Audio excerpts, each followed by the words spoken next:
Welcome to Week 2 of the President's Athletic Conference Football Focus. I'm Carson Fox, senior at Waynesburg University, and this week our focus turns to the rising Saint Vincent Bearcats, who after two winless seasons in 2012 and 13, won 4 games a year ago and will be a challenge for any opponent it faces in 2015. Each week, the PAC Football Focus will feature one team from around the conference. We'll delve into the program, take a look at the week that was, and preview the team's upcoming game to get you ready before you head out for Saturday's kickoffs. Make sure to stay tuned following the Football Focus. Two other Waynesburg University students and I will bring you the PAC Pregame Show, in which we break down Week 2's games in entirety and take a look back at Week 1.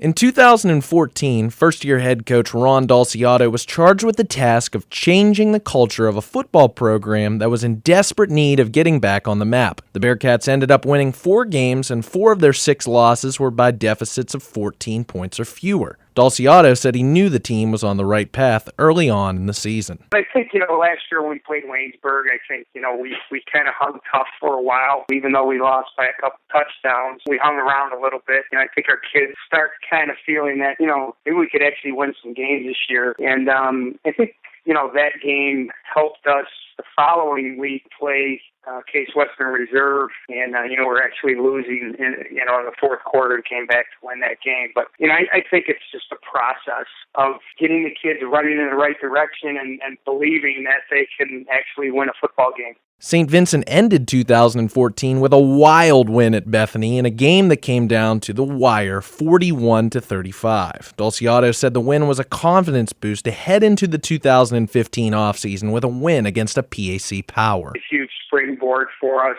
to beat a team with a winning record and to beat a team that made the postseason. It was a huge win for the program. 4-6 season instead of 3-7 looks a lot better. And recruiting wise, all that kind of helps. Saying the Bearcats hit the recruiting trail hard this offseason would be an understatement, as Dolciato and his staff brought in a giant class of 80 newcomers to the program, which he says speaks to the prestige of Saint Vincent College and the future he envisions for the program. It speaks volumes for a couple things. One, the academic excellence of the school. Kids, 95% of our graduates the past 3 years have gotten jobs. And, that's probably the biggest selling point we use when we recruit because it's fact. Our coaching staff, worked diligently to recruit that number. We wanted to build our numbers so we can play JV games. We have a JV schedule this year. We want to, right now we're playing 4 or 5 JV games. Next year I'd like to play 8 JV games to develop our younger players.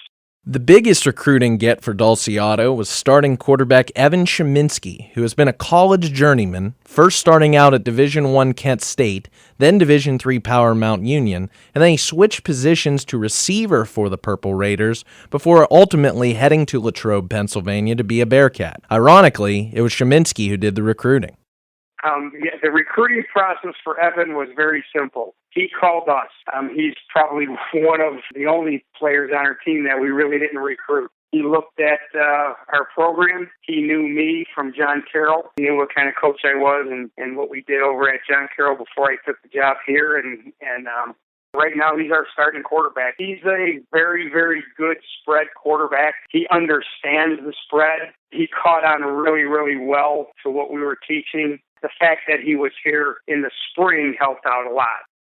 Headlining the backfield for St. Vincent this season is junior Shavonte Kraft, who in his first season as being the featured back, rushed for over 800 yards and 9 touchdowns, while also adding 300 yards in the receiving game. He was a 2014 All-PAC second-team member and was the focal point for bringing the Bearcats out of the basement of the PAC in rushing of years past. Dolciato expects more of the same out of Kraft in 2015.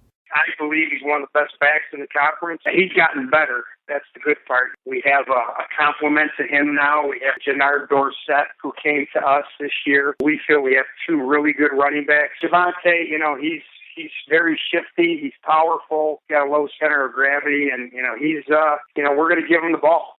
The onus now falls on veteran returning receivers DJ Ocean Kelly and Dustin Lohman to add to the dynamic of the offense with Sheminsky and Kraft in the backfield. So far, Dolciato likes what he sees from the collective group of receivers.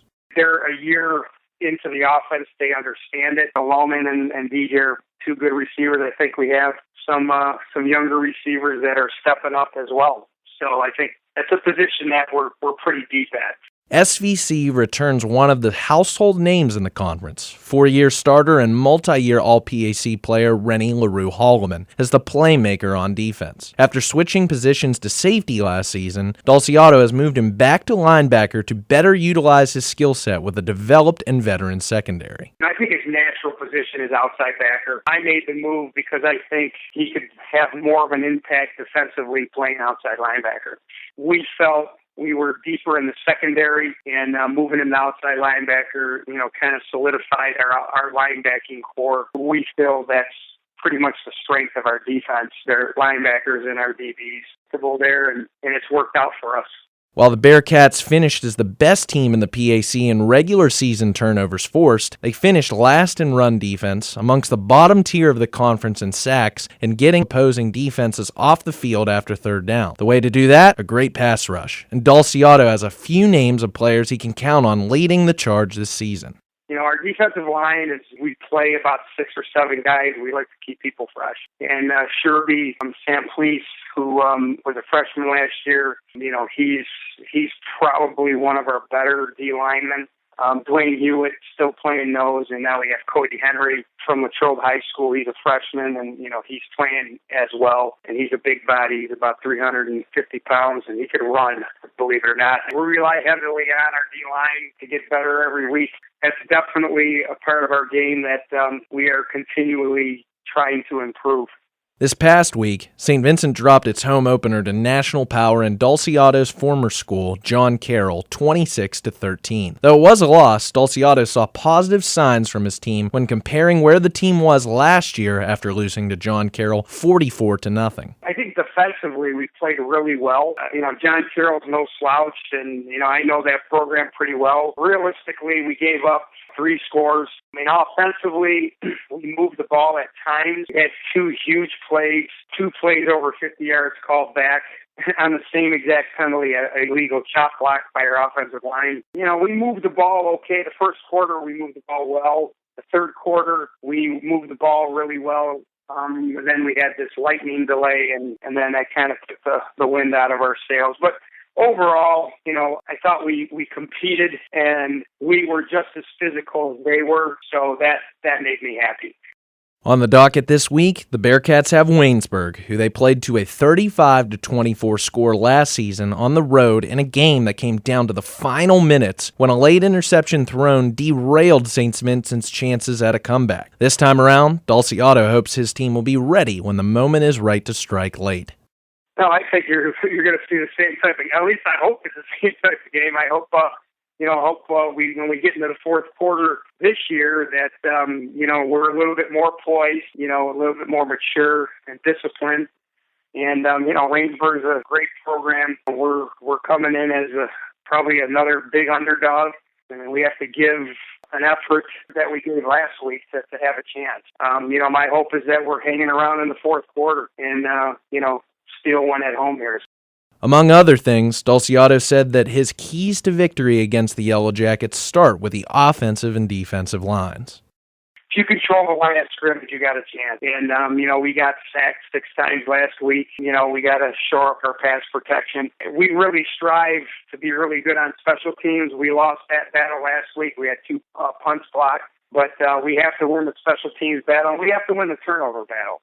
You really want to win third down, both on offense and defense. You got to convert on offense, and you got to get our defense off the field on third down. Looking long-term, Dolciato said the team has already began to take the necessary steps toward having a team-first, me-second mentality, which he believes has made the program turn a corner already. He has some other goals for his players, both on and off the field, that should have the green and yellow faithful proud of their team on fall Saturdays and beyond. we're going to try to win every game. We're going to try to win a conference championship, and, our ultimate goal is to win a national championship. I know that sounds crazy, but, at John Carroll, when I was there, that was always the goal, win a national championship. That's our goal here. But we measure success by who we are as people first and getting better on a daily and a weekly basis. A successful season is all about who we are as people and building the foundation of hopefully down the road a team that can win a national championship.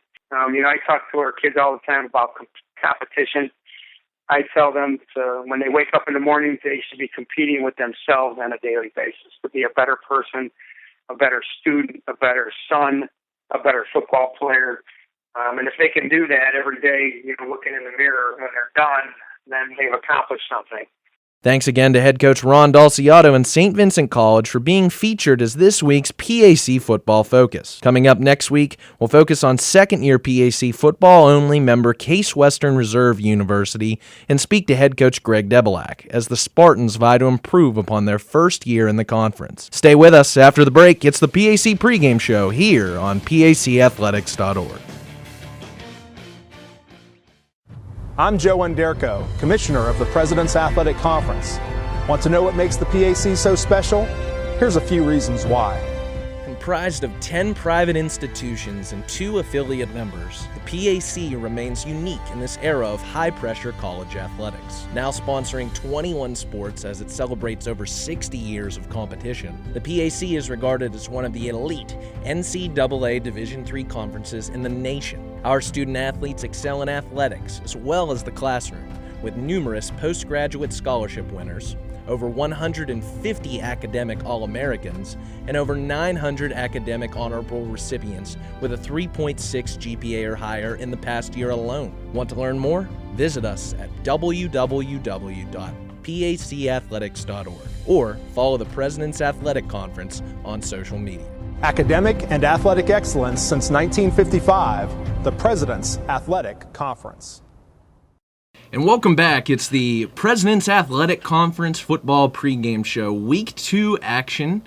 Myself, Carson Fox, with Andy Stanko for Week 2, and bringing on for his first show of the season, Sean Saputo. Guys, how you doing this evening? You guys ready to go? Oh, absolutely. A really fun first week of PAC football. We're starting to get into these conference matchups, even though they aren't going towards the standings. It's a chance to see these teams go against each other and start really to get into the flow of the season.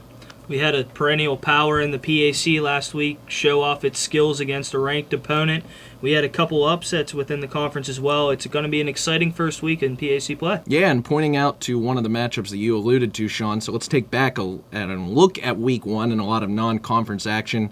And you're talking about Thomas More shutting out 19th-ranked St. John Fisher 48-0. It was a great debut for head coach Regis Scaife.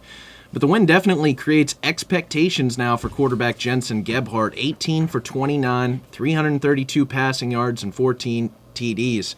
Guys, what's the ceiling for Gebhardt and this Thomas More team based off Week 1's performance? Well, Jensen Gebhardt, we've never really seen him in this role of being the focal point of an offense, with Dominique Hayden, of course, being one of the better players in all of the conference and all of Division III football. He hasn't really had to really tote the load offensively, and now we see in this first game against the St. John Fisher defense that was one of the better defensive units in the country last year, allowing under 16 points per game and under 275 yards per game, and he scorched them through the air. That's really encouraging. There aren't a lot of senior quarterbacks in the PAC. He's one, and he needs to step up this season. Week 1, pass that test. And then, Sean, another matchup that we had eyewitness case of, Waynesburg beating Muskingum 35-10. Tons of new faces starting on both sides of the ball for the Yellow Jackets. 14 new starters.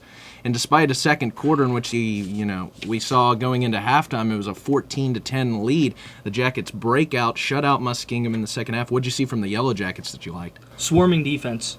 And I don't mean that as a pun either. Just great job attacking the quarterback, Cody Williams, from Muskingum, making sure he was pressured inside the pocket. Waynesburg broke down the offensive line great with linebackers John Collier, Aaron Palmer, and then the defensive line too, Zach Machuga, Emilio Di Stefano, who forced 2 fumbles, and also Jordan Voitis. The secondary played well as well. Josh Mundell had an interception in that game. Christian Breisinger, a new safety on that team, had an interception in that game. Really a thorough game for Waynesburg defensively. The offense a little shaky in the beginning half of football. Expected. Freshman quarterback in the game. Couple missed snaps between himself and the quarterback and the center for Waynesburg. So really a rough first half for Waynesburg, but they got it back together and doing what they did well last year. Good job throwing the ball. The run game that we saw a couple years ago for Waynesburg was back. So overall, a very surprising week for a young Waynesburg team. And then one game that I'd like to highlight that even though it was a loss, I thought Case Western Reserve falling 1 point short to defending UAA champion Chicago Maroons on the road. Great play by quarterback Rob Kuda, 21 for 35, 339 yards and 3 touchdowns passing, 8 carries for 59 yards and a touchdown. Ultimately came down to a loss. The defense kind of burned out in the fourth quarter, allowing 3 touchdowns to Chicago. But guys, any other matchups as we finish up taking a look back at week 1 that stood out to you? That was one that stood out. Case Western dropping 30 points on a Chicago team that had one of the better defenses in all of Division III football last year. We cited a lack of playmakers. Rob Kuda might be the guy. Also had 8 carries for another 59 yards, and he ran for a touchdown. Could be a potential dual threat here in the PAC. I was a little disappointed by Westminster's offensive unit against Hiram, and also Geneva not showing much of a fight against Frostburg State. It looks like it could be another long season for the Golden Tornadoes. Andy, you took mine right off of me. Westminster against Hiram, a 17-9 final score. Managing for Westminster only 281 yards of offense and allowing almost 400 at 399 against Hiram. But they managed to get the stops when necessary on defense, despite the lack of attack that they had all day on Hiram. So Westminster really, I thought, was a letdown in week 1.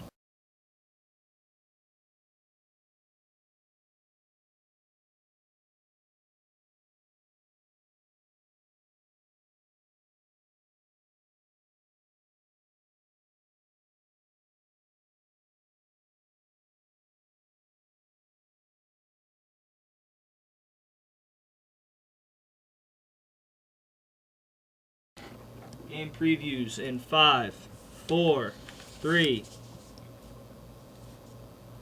So let's take a look at our first matchup of Week 2, a non-conference action between the Hanover Panthers, who were blown out 63-7 last week at home to nationally ranked Center.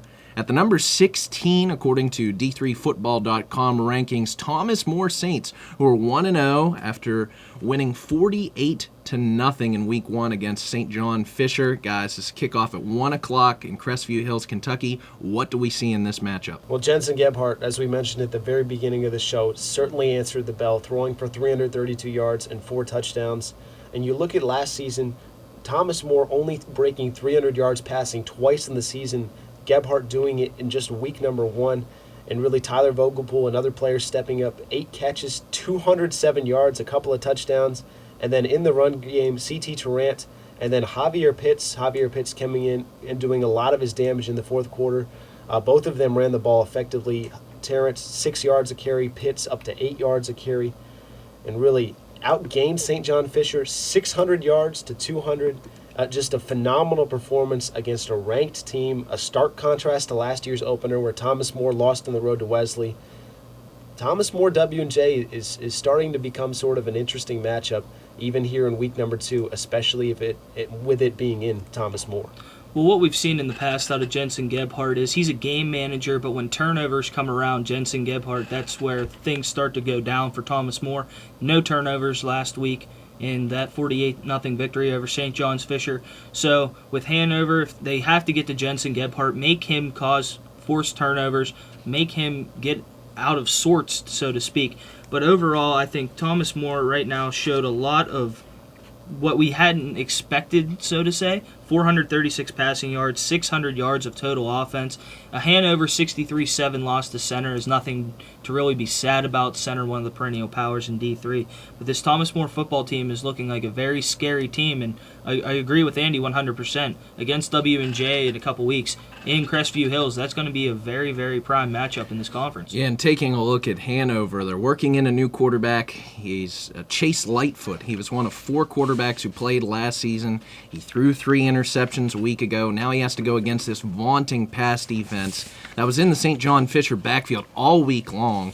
And leading rusher Justin Connors had just 69 yards on the ground a week ago. So I look for Eric Butler, who led the team with 7 tackles, a sack, and a tackle and a half for a loss a week ago, to be extremely key in the pass rushing game for this Thomas More defense. And like you said, Andy, I mean, really a quiet day for C.T. Tarrant a week ago. 12 carries for 77 yards. It was really Javier Pitts who came into the backfield and had 90 yards in his first collegiate game. I think those two are going to be the big names. I wouldn't be surprised if both rush for over 100 yards in this game against this Hanover defense. And likewise for Jensen Gebhardt, I think just look for an efficient day against a team you're most likely favored against, has a poor run defense, and your receivers had big days a week ago. I think he needs to take care of the ball and just do what he has to do, execute the play calls to win the game. Even if he just throws 15 passes, as long as he's not having a 6 for 15 day, takes a couple of bad sacks and interception, I think he can walk out of this game one of another better performances that we've seen for Jensen Gebhardt, even if it's not the greatest numbers in week 2. And Thomas More, I want to touch on their defense in week 1, forcing 5 3-and-outs, 9 punts, holding St. John Fisher to 2.3 yards a carry. And on the other side, Hanover allowing Center to score touchdowns on 8 of its first 9 possessions of that game. Thomas More really reminds me of a Waynesburg team one season ago, where sort of the stars are aligning with the senior quarterback, with this receiving duo, probably one of the best in the PAC outside of perhaps W&J or Eric Blinn and anyone for Bethany. But a lot of these big games at home, W&J at home, Waynesburg at home, a senior-heavy team, had a big win and a confidence booster here in week number 1. Certainly expecting big things. They should be favored, especially when they're at home most of the time leading up to that W&J matchup. And really, we looked at Thomas More at the beginning of the season and wondered who was going to fill that void with Ryan Winkler leaving at receiver, and we saw that right away with Tyler Vogelpohl, as Andy mentioned. So the receiving duo has shown what it's going to be for Thomas More on the season, and then bringing in another running back with C.T. Tarrant, it makes that offense much more dynamic than expected to begin the year. Yeah, the Hanover defense allowed 536 yards to centers backs a week ago. So that's why I'm putting a lot of faith in C.T. Tarrant and Javier Pitts in that one. That's a 1 o'clock kickoff in Crestview Hills, Kentucky. Let's move on to our second matchup that features 2 teams that began the season with losses. I'm talking about the Geneva Golden Tornadoes at the Grove City Wolverines. This is a 7 o'clock kickoff in Grove City, Pennsylvania. Now, Geneva's won the previous 2 matchups versus Grove City, but Geneva coming off a really rough game last week, 52-21 against Frostburg State, in a game that was 35-0. Frostburg State at halftime, and quarterback Aaron Channing was fending for his life really out there. He was sacked 6 times, and the Bobcat defense made 14 tackles for loss in this game. And that was something I talked about last week, was Geneva going to develop a run game, especially with senior and leading rusher from 2014, Jalen Jones. Well, the Golden Tornadoes rushed for just 22 yards, and Jones was held into the negative. So there's the story right there. Guys, do we see the Golden Tornadoes make a bounce back in week 2 against a Grove City team that has yet to win a game in 11 games? Well, they've got Grove City, which is certainly a plus considering they haven't won in such an extended period of time. And yes, they were the first rushing team in the PAC last season, 0.6 yards per carry again. And then the big storyline for me coming into this game was Aaron Channing, obviously hurt last year during the second half of the season, in which he totally fell off compared to when he lit the world on fire the first 4 games. A 12 for 22 performance, 168 yards and a touchdown, sacked 6 times. And really, you look at this offensive first half for Geneva, safety, punt, punt, punt. 6 of those 7 drives, 4 plays or fewer. 3 for 13 on third down for the day, dominated in time of possession. Geneva offensively, I'm not sure which way they're going to go, especially without some of these playmakers we've seen in the past. Fuller, Geyser, Colavecchia, these names we've been accustomed to and weapons that Geneva's been able to cultivate. I just don't see anything like that out of the Golden Tornadoes of this season. But when you want to flip the spectrum to Grove City, you look at it and you can actually find positives from last week's game against Juniata, despite the 26-13 loss.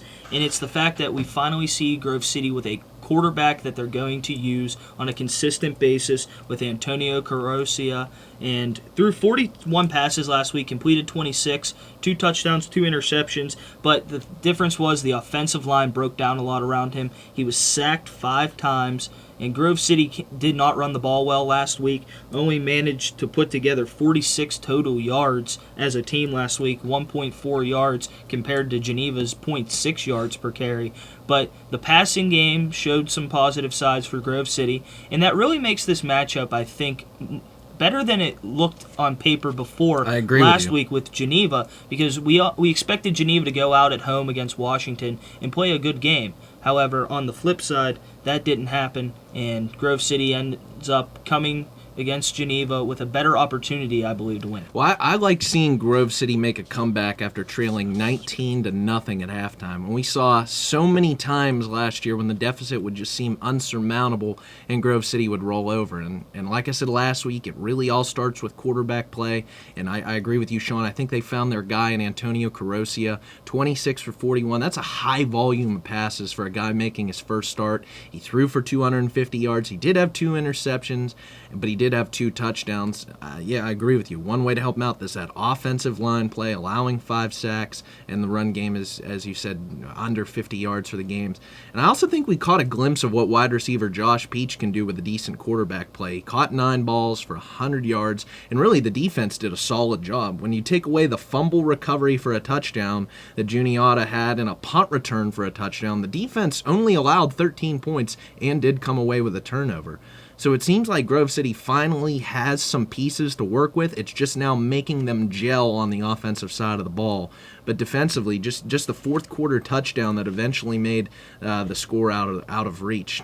And then on the flip side for Geneva, I liked what you said, Andy. I mean, working in with developing new passing attack, no Josh Geiser, no Lem Fuller, and then the defense allowing over 200 yards on the ground to Frostburg State. Across the board, it was a tough pill to swallow at home in a night game in Week 1 for Geneva. I'm really excited about 2 things for this Grove City team that I haven't been able to say this past season. Number 1, defensively, really, they didn't give up much. Geneva scored on return touchdowns, a punt return, a fumble return for a touchdown, a field goal set up by a fumble. The offense didn't do the defense many favors, but Juniata only scored 1 offensive touchdown, that coming in the fourth quarter. Grove City held Juniata to 4 for 15 on third down, 2 empty red zone trips, under 200 yards. Those are things we haven't been able to say about this Grove City unit. And the same thing with the quarterback throwing for over 250 yards and 2 touchdowns. Grove City didn't have a quarterback throw for 2 touchdowns in any game last season. Didn't have a quarterback throw over 168 yards in any game last season. Getting any sort of consistency or production out of that position is a huge plus, and you have to be really excited if you're Grove City here moving forward.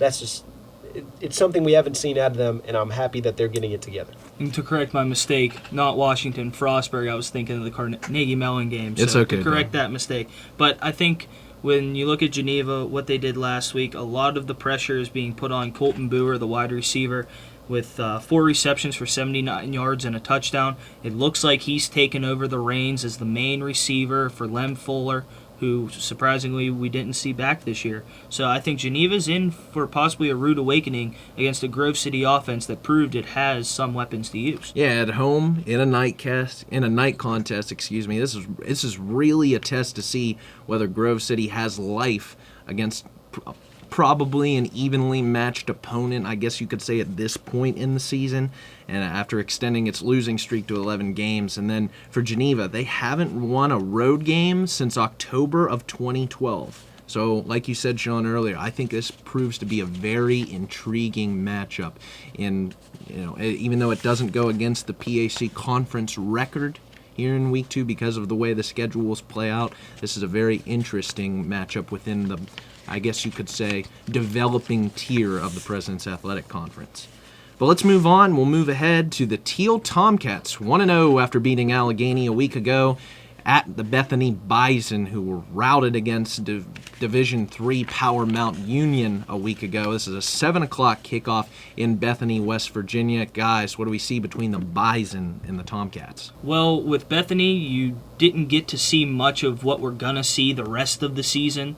when they played Mount Union last weekend, as they were shut out 47-0 in Alliance, Ohio. We only saw 69 yards of total offense from the Bison as compared to 489 yards for the Raiders.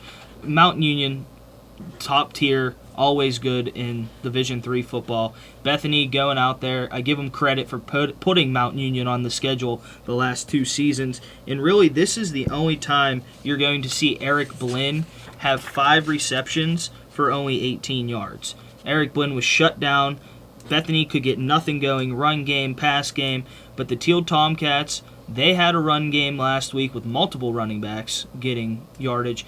Passing game with Ryan Radke was a little skeptical, to say the least, but Bethany will get a better look at what they can do in this conference this week against Teal, unlike last week where we saw them go up against Mount Union. You hit the nail right on the head, Sean. Really, you can't take too much away from either of the Week 1 games. Teal playing an Allegheny team that was only 1-9 last season, an easy win for the Tomcats, and Bethany traveling to Mount Union. You can just wipe that off the schedule, just chalk up the L and move on.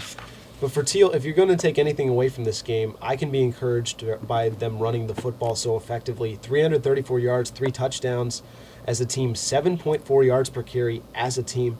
And this is potentially a developing running attack around Ryan Radke and Kevin Daly and Evan Ingram. Daly, 115 yards on the ground. Ingram, 9 carries for 91 yards. That's 10 yards a pop. And if you remember back to 2 years ago, this Teal team was second in the PAC in rushing, averaging 200 yards per game on the ground, and they had the 3-headed monster of Radke, Josh Potter, Josh Wanamaker, and they had an effective offense last year. They got away from that a little bit from that method or that formula last season, and now if they can keep that together and Radke can continue to progress throwing the football, he was one of the more explosive players in the conference last season. And if he has a run game around him, that's going to protect him even further. And then for Teal, I'm looking back to last week. I'm most impressed with this Teal's defense, especially the way it responded in the second half against Allegheny. Like you said, they were just 1-9 a season ago, but 52 points combined score in the first half. Now, to those on the outside, it seemed like it was going to be another high-scoring Teal affair. And then Teal goes and pitches a second-half shutout. Still, there were 2 big passing plays in the first half, which is a concern still, especially going up this week against one of the PAC's best receiver this week in Eric Blinn. And I liked what you guys had to say about the run game. Kevin Daly, 19 carries for 115 yards. Ryan Radke added 104. Evan Ingram with 91 yards and a touchdown. And Keona Dennis also had 2 touchdowns. And like you said, Radke wasn't really asked to do much in the passing game, but I think this week against a defensive front that includes Nadeem Radar and Larry Potier, I think without Marcus Johnson, Ron Howard becomes the team's number 1 receiver.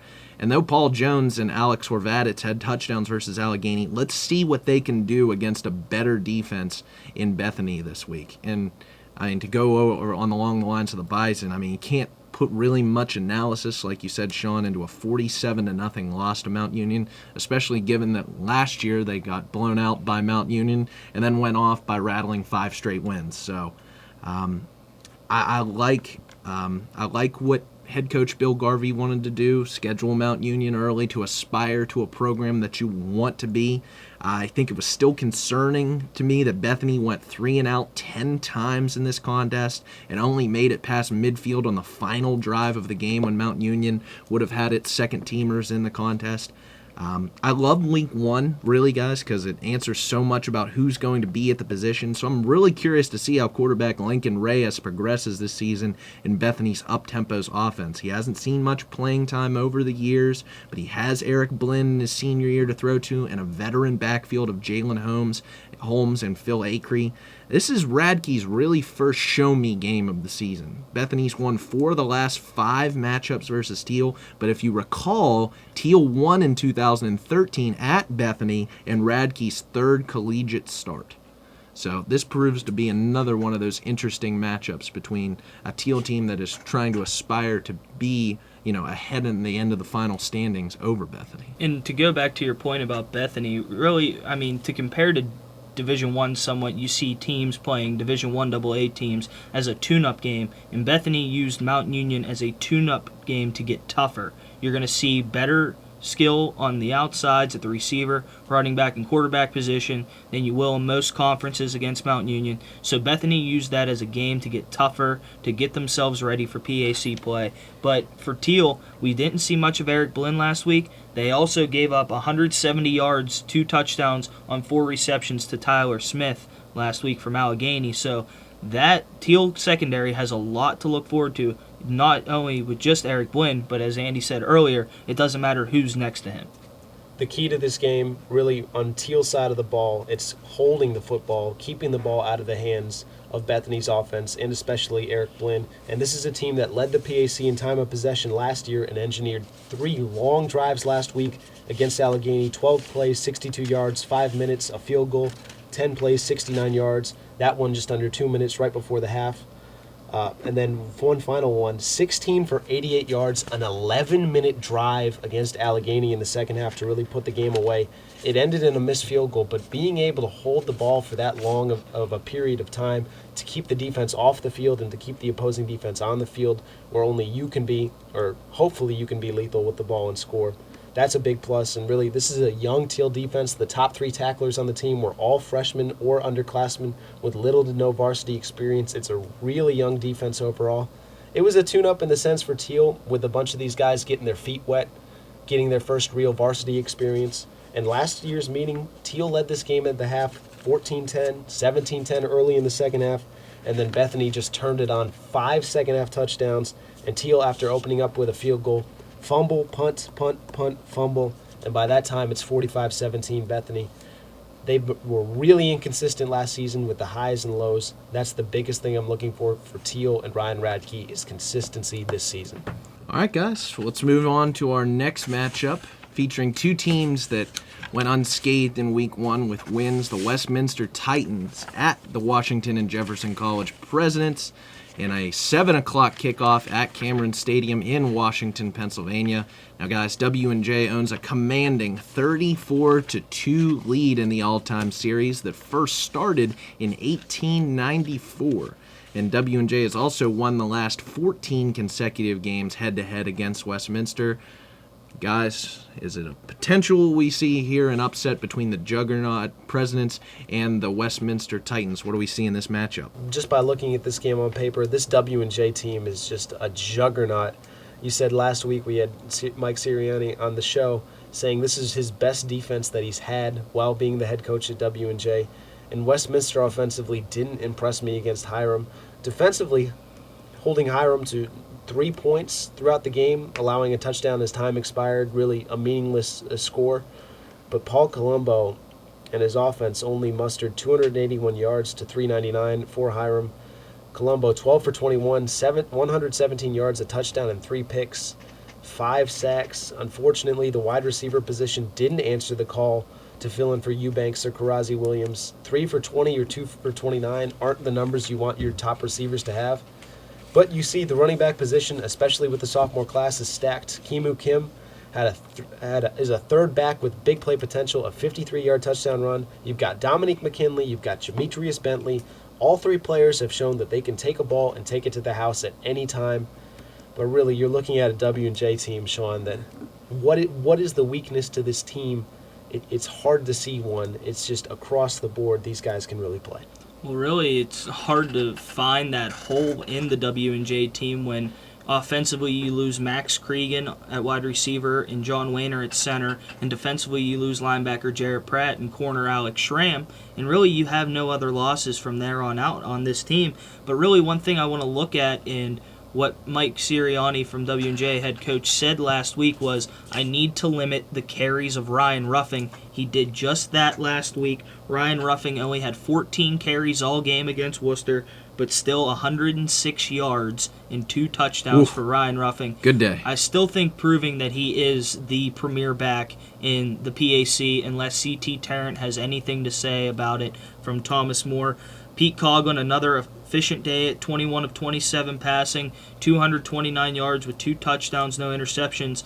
But when you look at the receiving chart, numerous players on the W&J team had receptions, led by another kid that head coach Mike Sirianni mentioned, and Eric Scott with 5 receptions, 80 yards, and a touchdown. Daniel Liss added on 5 receptions for 35 Jesse Zubik yards. didn't even play. Jesse Zubik didn't touch the field. He won Freshman of the Week in the PAC 3 times last year. Didn't even play. We saw other names who were mentioned by head coach Mike Sirianni, such as Mike Giample, have only 1 reception. The depth on this team is so deep, it is going to be difficult for Westminster to find any way to shut down what we just called the juggernaut. Yeah, and I like you said, I like what you had to say about wide receiver Eric Scott. And now he got hurt in last year's game against Westminster and missed the rest of the season. Week 1, he leads the team with 5 catches, all went for first downs for 80 yards and a touchdown. Like you said, Jesse Zubik didn't even play, so we have to kind of assume that he's dealing with injuries. But if he comes back and performs at the same levels that we're accustomed to with Scott, Dan Liss and Jesse Zubik, it's hard to find a flaw in this passing attack. And going back to last year's contest, W&J held a 21-0 lead at halftime after the President's defense forced 3 first-half turnovers and then scored a touchdown on a 12-play drive. Westminster countered with 2 touchdowns in the third quarter and an early fourth-quarter touchdown, but ultimately it was the defense that couldn't contain Ryan Ruffing, a player that you guys both mentioned, had 36 carries for 172 yards and 4 touchdowns on the day, and a relatively quiet day for Pete Coughlin last year.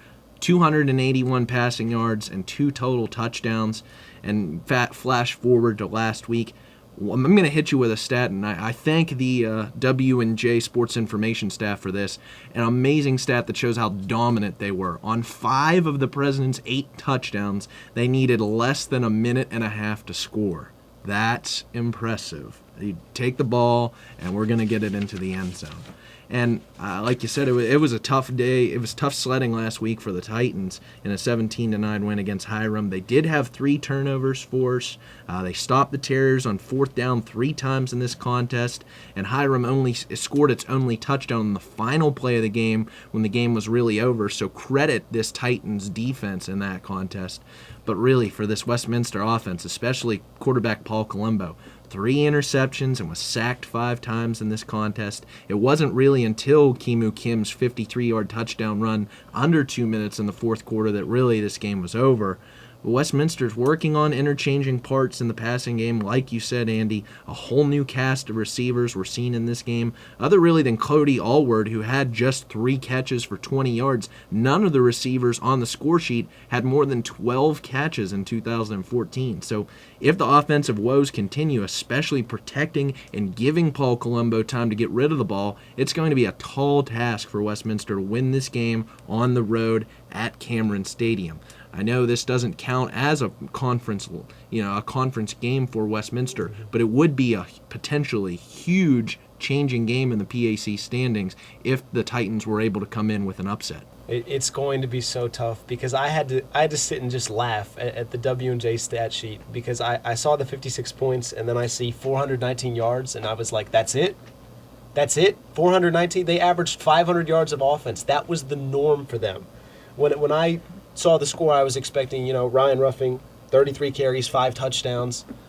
They really scaled it back. They gave some other guys some carries. I looked up Ruffing's stats last year in week 1, 37 carries, 150 yards, 5 touchdowns. Really, this team is all business. They're chasing a championship. The special teams was awesome. They had 4 long punt returns that either went for touchdowns or set the team up with 30-plus yard returns. There's nothing this team can't do. In Westminster, Colombo, the last time he played these guys, it was his 2nd career start. He didn't make it through the entire game. For Westminster to compete, he has to be awesome, and he hasn't proven that ability against really top-tier competition unless you want to count Bethany at the end of the season, just 1 year ago. It's going to be extremely difficult for Westminster this week. And to bounce off your time of possession stat, Carson, and for those listening, if you don't want to go research it, I can read it off for you right now. First drive, 5 plays, 29 yards, a minute 29 seconds. Second touchdown, 5 plays, 50 yards, 45 seconds. 4 plays, 48 yards, a minute 2 seconds. They had an 11-play, 77-yard drive that only lasted 3 minutes and 20 seconds, a 93-yard punt return by Daniel Liss, and then a 5-play, 45-yard touch drive in 1 minute and 8 seconds, and then 7 plays, 51 yards in 2 minutes and 25 seconds. And that's what head coach Mike Sirianni said last week. I mean, they want to continue to run 80 to 90 plays a game, but it's the yards per play. He said they had averaged 6 yards per play last year. He wants to up it to 7. I mean, he's well on the fast track of getting to that number by season's 6 yards. end. 5.9 was the total for this week. Yep. So let's move on. Our last and final matchup, our featured matchup this week, the 3rd annual PAC Kickoff Classic in Latrobe, Pennsylvania. A 1 o'clock kickoff between the Waynesburg Yellow Jackets, who are 1-0, coming off a 35-10 non-conference win at Muskingum, at the Saint Vincent Bearcats, who are 0-1, lost 26-3 last week against national power John Carroll. The Jackets own a 3-game winning streak against the Bearcats, including last year's 35-24 win at home in a game in which many forget it was a hotly contested game to the final minutes in the fourth quarter. Carter Hill threw a touchdown pass to Andrew English with 8 minutes left in the fourth quarter to extend the lead to 11. Bearcats quarterback Andy Borgen then threw an interception to Mike Lopahovsky when the Bearcats were driving. SVC gets it back on a Rennie LaRue Holloman fumble recovery, but then it was Matt Deakins who threw another interception to Lopahovsky, and the Jackets ran out the clock. Guys, what do we see in this matchup against the Bearcats and the Jackets? We'll put it this way. For the way St. Vincent lost to John Carroll 26-3 and only pulling out just over 200 yards of offense, I think that is a win for this St. Vincent program. Blown out by John Carroll last year and played them very tough this year. This St. Vincent team is growing, and I think that was just the beginning of what we're going to see out of this St. Vincent Bearcat team this year. I think this is a tough matchup for Waynesburg. Waynesburg came in against a Muskingum team. Again, we mentioned it earlier, 14-10 at the half, 35-10 was the final score, 21 unanswered in the second half. But we will finally see out of what we can out of Evan Sheminski, I think, this week. He didn't do well last week against John Carroll, but again, it was John Carroll. He had 16 rushes for negative 24 yards, but you can't take that into account, really, because he went 13 of 29 passing for 111 yards, didn't throw an interception, but he was sacked 6 times. So there's your negative rushing stats for Evan Sheminski. We're going to see what he can do with his mobility. We're going to see what he can do passing the ball to his multiple receivers, Damon Black, DJ Ocean Kelly. He has other ones that he can use, such as Dustin Lohman and Shavonta Kraft. We'll see how they can work together, and we'll see how this team really meshes in PAC play against Waynesburg. Especially given Waynesburg's struggles in the first half against Muskingum quarterback Cody Williams, who was fairly mobile. He was a run-first, pass-second quarterback who Waynesburg really shut down in the second half. But yes, we'll have to see what Sheminski can do. Just 13 for 29 passing last week. The only thing against St. Vincent that I can't credit them for on offense, 13 of their drives ended in punts. So it really wasn't. Head coach Ron Dolciato told me he liked what he saw in the first half from his offense. But again, I mean, against a juggernaut team and John Carroll, I guess you could take that with a grain of salt the way you look. But again, at it. when we looked at this game on paper to begin the season, did you see a 26-3 final No, score? absolutely not. It shows it doesn't. What this game did, it didn't show what the growth of the offense for St. Vincent is, but it showed how much the defense has grown over time. Absolutely, given that they were winless in both 2012 and 2013, it's just taken a little over a year now for this St. Vincent program to, get back into it and potentially challenge for a PAC title. But getting back to Waynesburg, when you want to talk about a debut for quarterback Jake Doherty and for this defense replacing 2 senior leaders in every unit, D-line, linebacker, secondary, really it went just as well as it possibly could have. But unfortunately for Waynesburg, they're not going to be able to play Muskingum every single week. Jake Doherty and his guys were able to prey upon the ineptitude of this Muskingum secondary, Both of his touchdown passes, the first one was in double coverage to Tim Cooper, where none of the DBs got around on the ball, and the second one was a 4th and 20 where he just threw it to the end zone, and no one was in the area of Kevin Barnes, who still almost dropped the pass. Really, Waynesburg was 5 for 12 on third down. 4 of those 5 conversions were rushing. They were passing on third down, 0 for 6 in third long situations with 2 sacks, 3 incompletions, and a completion for no gain. This team hasn't proven really anything in the capacity of facing that third down, needing to go down and score, and that'll come with time. It's only been week 1 in the Jake Doherty era, but there's going to be growing pains. And defensively, I'm not sure how repeatable 5 turnovers is, especially when 3 of them are forced fumbles, especially with a quarterback as small physically as Cody Williams was, and really being careless with the football.